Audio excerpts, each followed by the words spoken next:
the two guys at Cameron Spivey and the other guy that lives with them over there, they heard about the officers thing. They also are probably involved a little bit with the arson. Well, at least they're involved in trying to put out the fire. That's for sure. That's been admitted. That's L.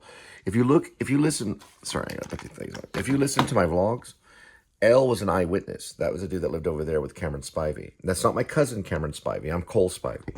Hi. They lived over that way. They were laughing and they smoked. It's like a Neil Young concert over there. It's like Cheech and Chong over there. If you watch Cheech and Chong, I mean Neil Young, Cheech and Chong, different skunk stuff.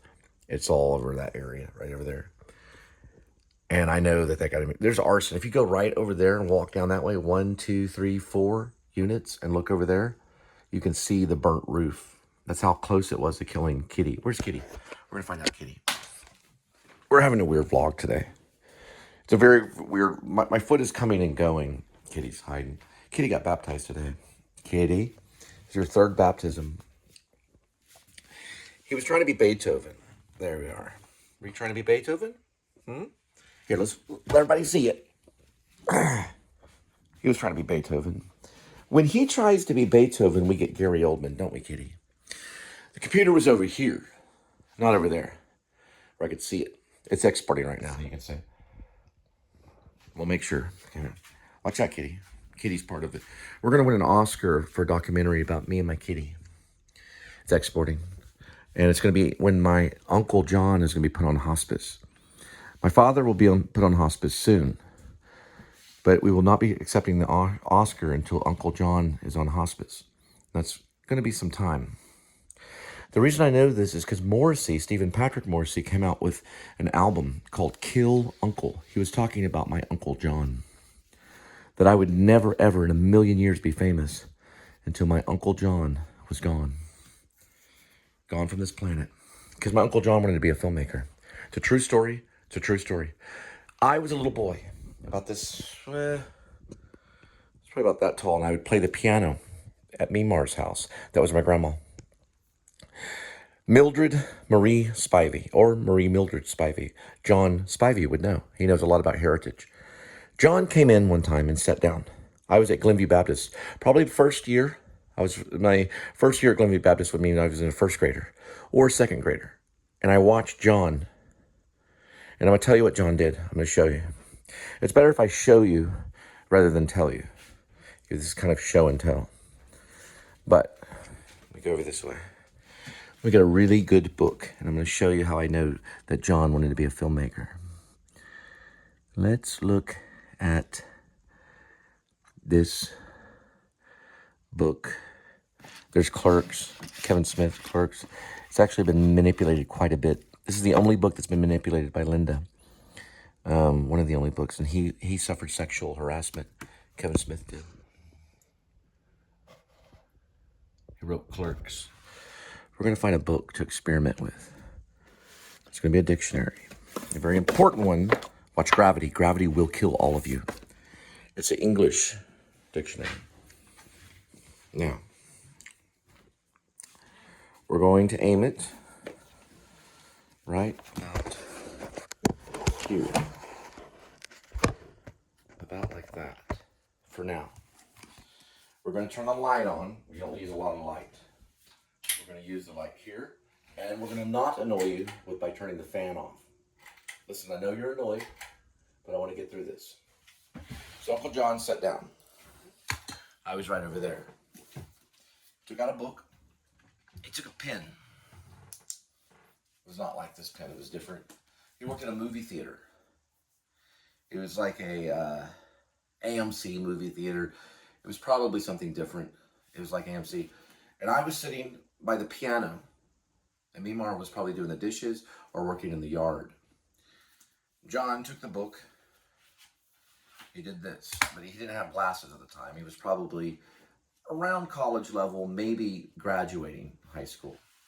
I was in first grade. He used to pick me up in his car at 16. He's about 16 years older than I am. He did this.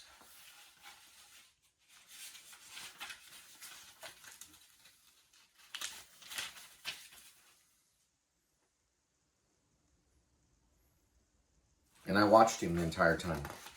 My eyes were on him the entire time he did this. I just watched him. I didn't do anything else.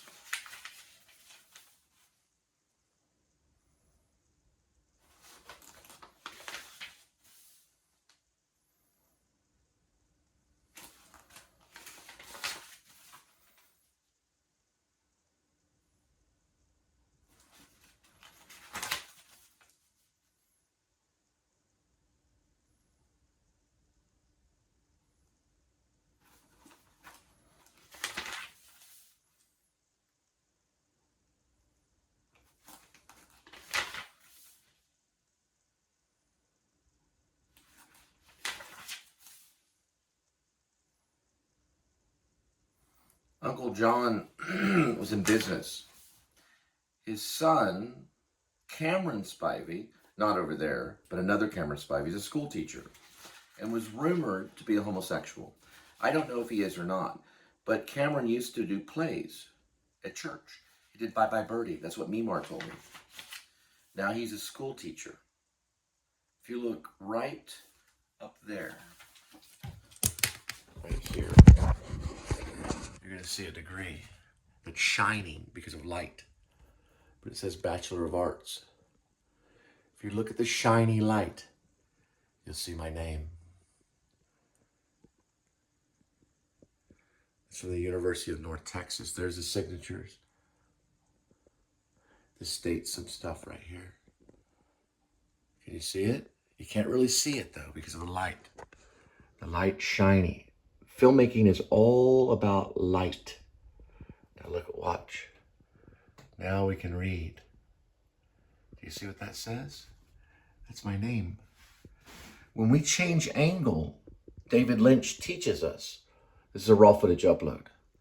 All about light and filmmaking by moving.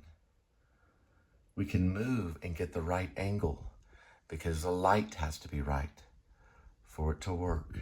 See my name? That's a degree in theater arts. Okay?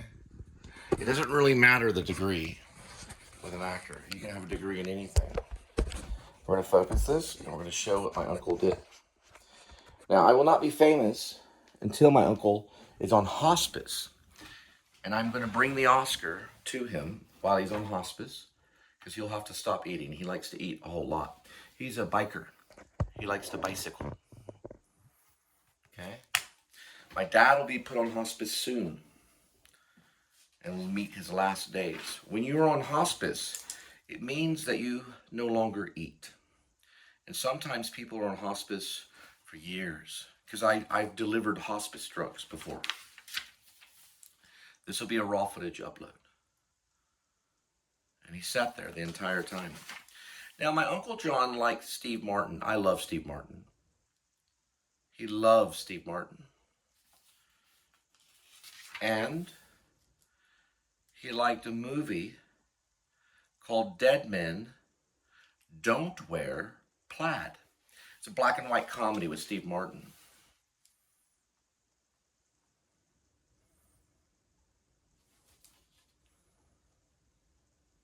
He had a body size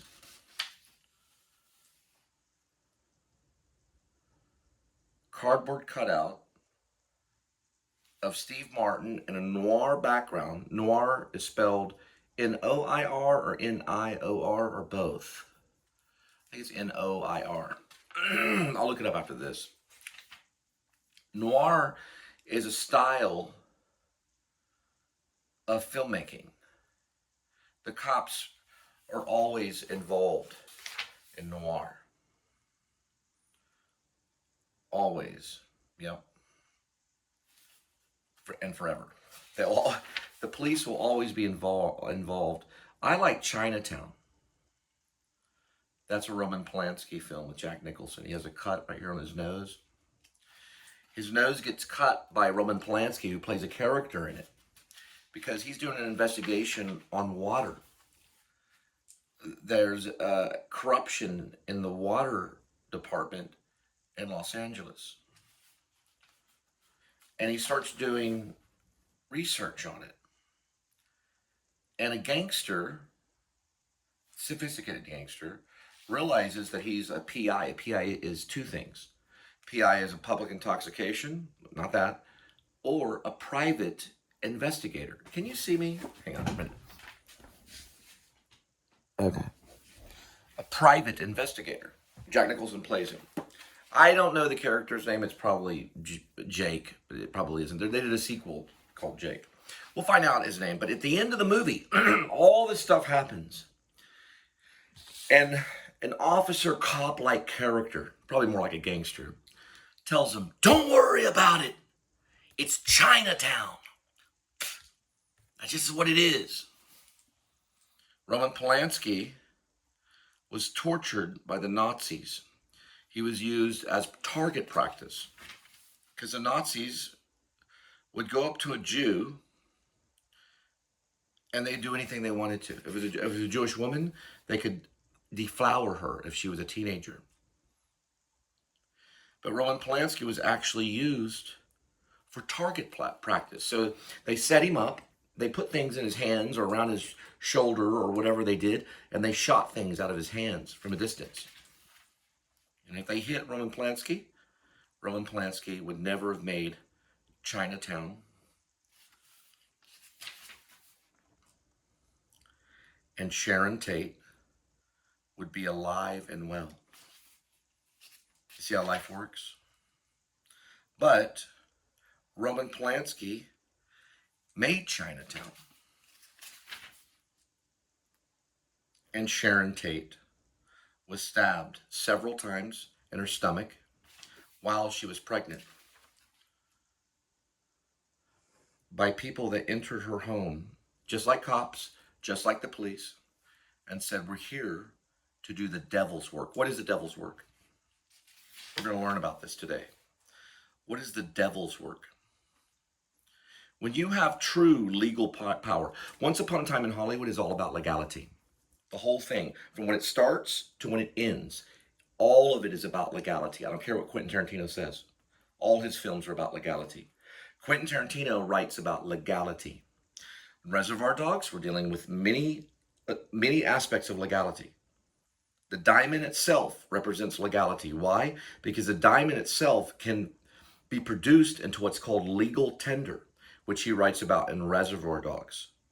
But he also writes about the legal tender in Pulp Fiction. And he writes about an undercover cop in Reservoir Dogs. Every single one of his, Jackie Brown, all of them. Even Hateful Eight, even Django Unchained, which I go out of order. I time travel all over the place. He's Protestant, I'm Protestant. At the very, very end of it all, the 9th movie, we don't know if he's going to make number 10. He fired Tom Cruise, and he didn't like the movie critic.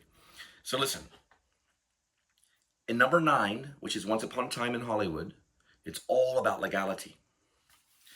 So why am I mentioning legality?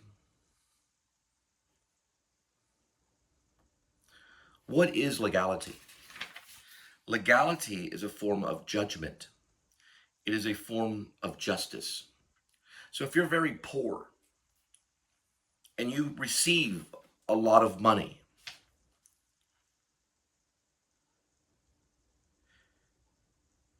then you are no longer poor.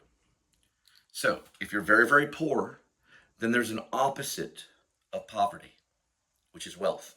So if you have no money at all, the opposite of that would be wealth. That's not true. That is not true. If you've been poor your whole life, the opposite of poverty is not wealth. When that poor person becomes rich, they become very sad. It's not wealth. What the poor person does when they become very, very wealthy, which I will be, is they become justified. So the opposite of poverty is not wealth. They realize, wait a minute, if I have all this money, this billions of dollars that's owed to me, I'm not going to be happy wealthy. I'm going to be happy justified. The opposite of poverty is not wealth. The opposite of poverty is justice. And that's what Quentin Tarantino wrote about. the opposite of poverty. All his characters are struggling. They need money. The Diamonds, Reservoir Dogs. Jackie Brown with the money bag. All the way to Once Upon a Time in Hollywood, where Brad Pitt's character needed money. So he surfed off a famous movie star by being his personal assistant and stuntman and carrying his load. Right? There's a character named Cliff Booth. So, why is it important that we become rich and we get money? So we can reach justification, so we can get justice. So if I get a lot of money, am I going to hire private investigators to research the suicide of my sister, Teresa Danielle? First, I want to say something. His name was Royer, R-O-Y-E-R. His name was Royer. My sister's original name was Teresa Danielle Spivey. She married one guy named Kevin Smith, so it became Teresa Danielle Smith. Then she divorced this insurance agent, who was Kevin Smith, and she married Kit Long, and her name became Teresa Danielle Long. Her daughter is Jordan Long. Kit Long is now a chief of police of Crowley. He's the chief of police of Crowley. She divorced him eventually after a few seasons, and then she married a man named Draper. Mr. Draper was the head administrator of all the nurses at JPS. JPS is a huge hospital in Fort Worth. I've been there. I used to almost live there, okay? I went there and I was eventually released from there by a judge. I've been there. A judge released me. Now, she divorced Draper. And over time, I never knew she remarried. She married a police officer again named Sergeant Chad Royer. R-O-Y-E-R. R is in Rover, O is in Octagon, Y is in Yellow, E is in Elephant, and R is in Rover. I bet that's not his real name. I bet it might have been Foyer. Now, Chad is a sergeant at Burleson Police Department, and he's active. He's got his little badge and his lethal sidearm with his lethal gun. He lives somewhere out there, and he's rolling around, probably raping people. Now, Chad is a very, very evil person, but it was not Chad's fault. He wanted justice, just like every poor person does. Most cops don't have a lot of money. They come from poor families. Robert Cam had a father named Robert Cam Sr., who passed away of cancer. Robert Cam Sr. stole about $300,000 or $400,000 worth of gold bullion, their gold bars, from my father, William James Spivey, and kept it under his house in Dallas. Those gold bars were given to Robert Cam and Justin Cam. Justin Cam's a homosexual that lives in Chicago. He also wanted to be a ballet dancer. Now he's in the medical field. He may not be a homosexual now, but he used to be when he was in Dallas. He may be straight now. It's fine. We don't know. Robert Cam Jr. basically is just Robert Cam. I call him Robbie. He smokes what's called marijuana. He also sells marijuana. And he sells servers that are basically for computers. He paid Chad Royer to murder my sister. And how did Chad do it? It was very difficult. Ask Chad. Now, Chad is a police officer. I've seen Departed. It's a Martin Scorsese film. And when he gets a report, it comes up on all these different devices. Mental health can evaluate someone at any time. Chad was inside my sister's home when they knocked on the door to check up on my sister to see if her mental health was okay. My sister's mental health was fine. She told them to go away, and she went into the kitchen.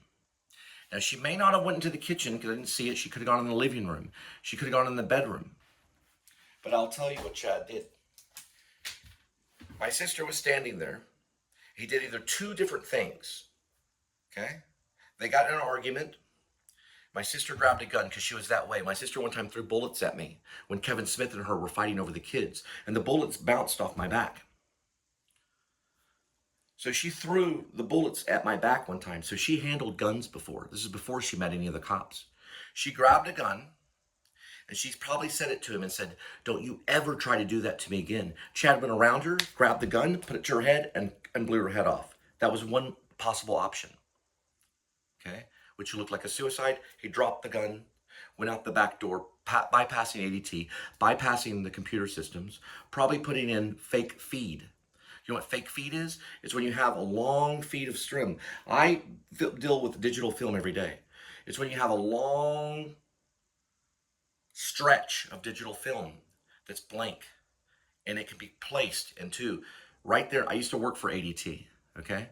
It can be placed right there in the monitors into the system and it can go over and over again if it's done the right way, if you know how to get into the ADT. Then he went out the back door, jumped the fence, got into his cruiser, and continued the day like it was normal. He had his system on the entire time, probably. So if you see his vehicle, it's somewhere near that house. That's one option. Here's another option. Another option is Chad hid in the closet. My sister didn't even know Chad was there because they were supposed to be separated. He had already got into the house somehow and bypassed the ADT, the monitoring system, the cameras. If she even had all that working. If she used Nest, it was privately done. He could have erased that on her phone. Jordan already got a hold of her phone to post the Facebook message. So if Jordan was working with her, that makes Jordan an accomplice. Right, Kit Long? Crowley Chief Police Officer? It would make Jordan Long an accomplice. Now, people are going to get the death penalty for this, but it's going to take time. Because I have to be the opposite of poverty to investigate you, Kit Long, and to investigate you, Chad Rohrer, Sergeant, because I know you're watching this. You watch all my stuff, don't you? You probably watch it without getting it a view. You know how to do that. Now, the second option. Chad hides in the closet, or he hides somewhere, maybe in the attic somewhere. He hides for quite a bit of time. After they knock, again, if he calls or has Jordan call, and Jordan could be a fake alibi. He crawls down, he takes the gun, he places it to the back of my sister's head, but he doesn't pull the trigger. He says, "Teresa," and she turns her head this way. When she turns her head, boom, the bullet goes through the temple and out that way. We don't know the trajectory of the bullet. We don't know where it went. Only the medical examiners know. Now, if it went into the mouth, this is a third option. Chad hid inside the place. They knocked on the door, asking if Teresa was okay. Teresa answered the door, talked to the welfare people that do the welfare check. Welfare check is whenever you check on a crazy person. It's called a welfare check. The third option is this. Chad waited and waited. Then he approached her.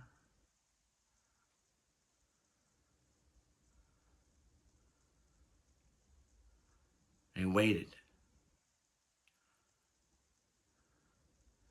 And in one motion, one swift motion, he grabbed the top of her head, pulling it back really quick, jamming the gun in her mouth as quickly as possible. Because when your head goes back, your mouth opens. It doesn't close, it opens.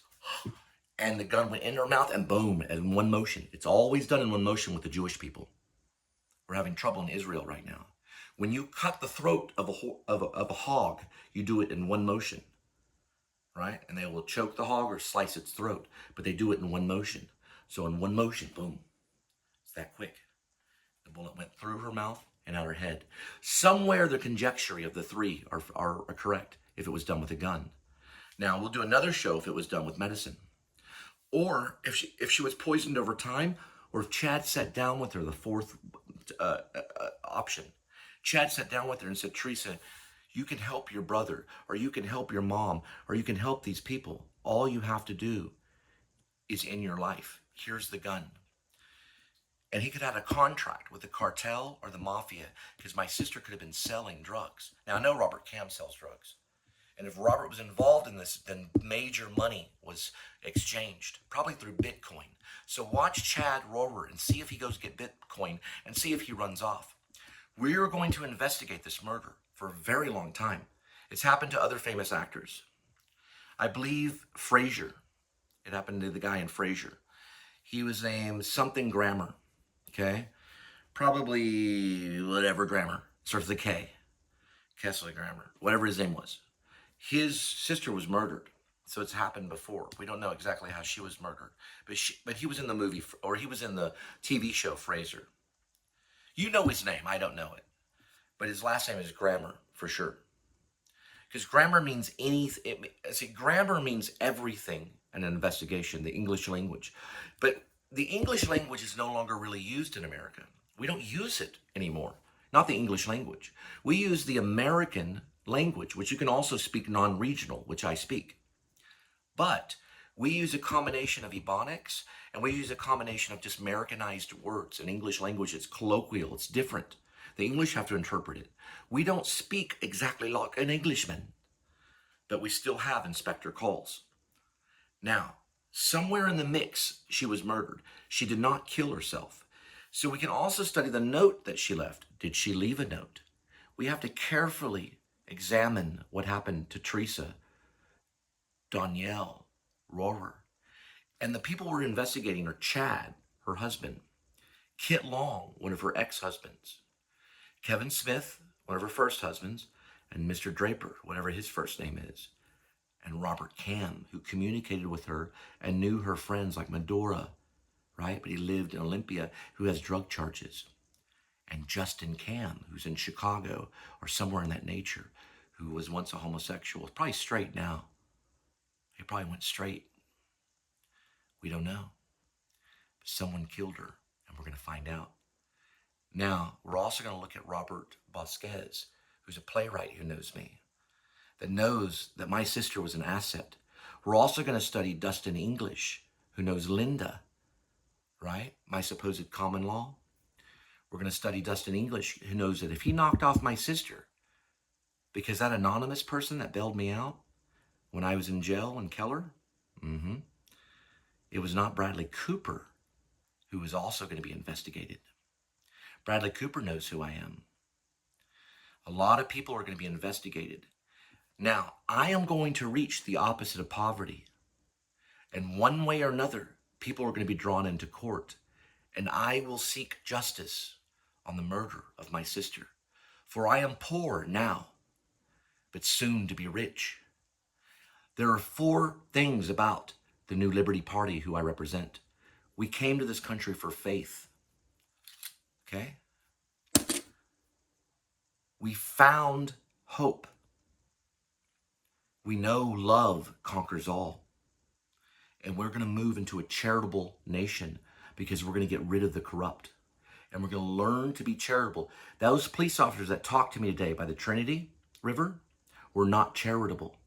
They didn't kill me, but she called me basically a freak to my face and said, "You were freaking people out." It's the other way around, Officer Collins. Every police officer is going to be investigated. Every person that comes around me is going to be investigated. My sister, Danielle, Teresa Danielle Rohrer, also known as Teresa Danielle Spivey, was murdered. Now we're going to watch what my Uncle John, who is also going to be investigated, what he did. This is what he taught me.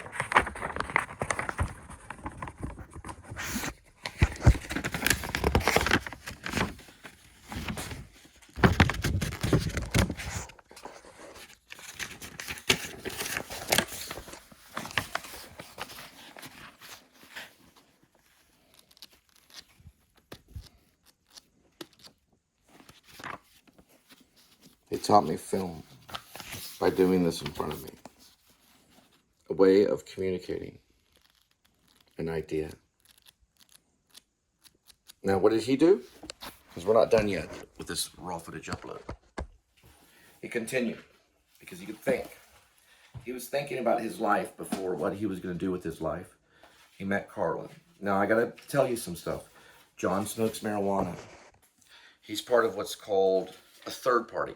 The New Liberty Party is not a third party. The New Liberty Party is a fourth party, because we believe that all four principles work together. Faith, hope, love that conquers all will lead us to a charitable nation where we can help the houseless have a place to live and eat. My Uncle John does not believe that. He believes it's okay to smoke marijuana in your home. I don't believe that's okay.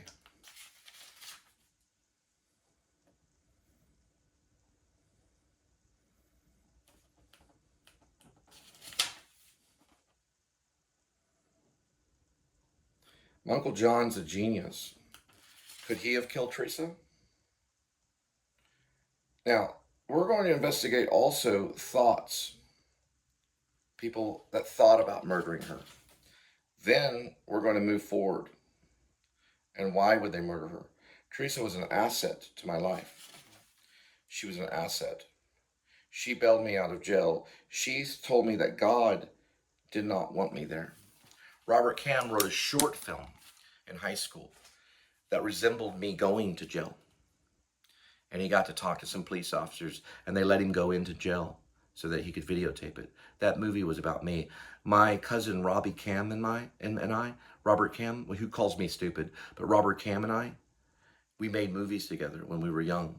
One of them was called The Adventures of Coffee. The other one was called, well, the first one was called Monsters of Nanny's House. I don't believe in order. He's Catholic. I don't believe in order. The first one was called Monsters of Nanny's House. The second one was Adventures with Coffee. And the third one was called Kidnapped by a Carnivore, which is out in Morrissey. Stephen Patrick Morrissey on the Smiths. The last part of it, we're going to have him go backwards.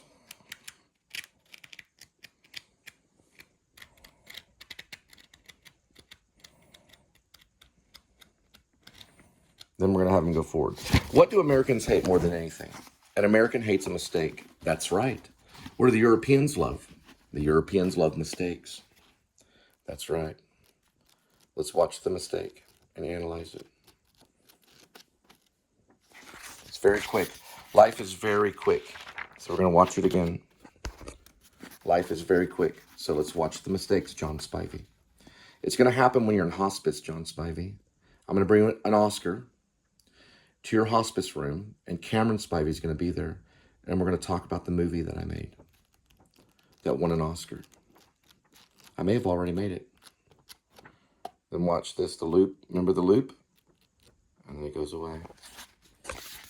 There are no mistakes. Not in the English language, not in the American language, not in any language, and not in the film language. There are no mistakes. Everything happens for a reason.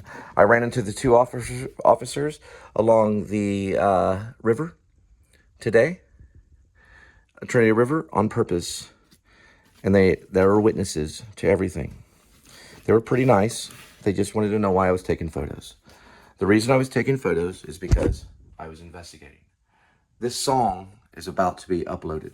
It's a song that I wrote about those officers, about the police officers. Do I hate the police?